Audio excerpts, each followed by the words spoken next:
And Friendsfield Church of Christ and Holiness USA for the funeral of Elder Arthur Lee Jenkins. Justin Devon joins us live in the studio with how he'll be remembered.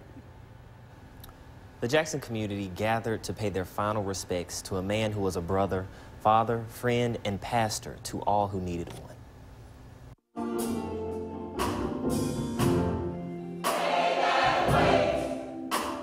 Pastor Jenkins was my first cousin.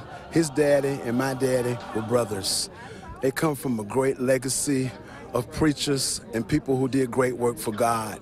He was a great man of God who pastored Cynthia Church of Christ Holiness. He was such a tremendous family man, a businessman, as well as a great pastor. Pastor Elder Arthur Lee Jenkins died in a car crash last week.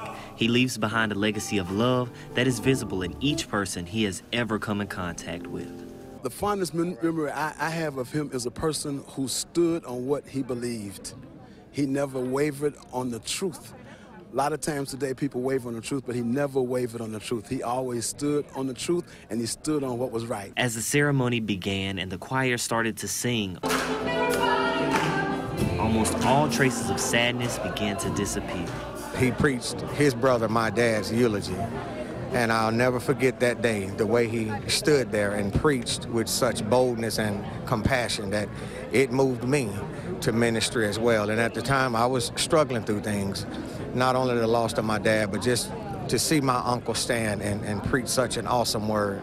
It was an amazing time in my life. Well, one of the things I found interesting was during the service, many talked about his hands.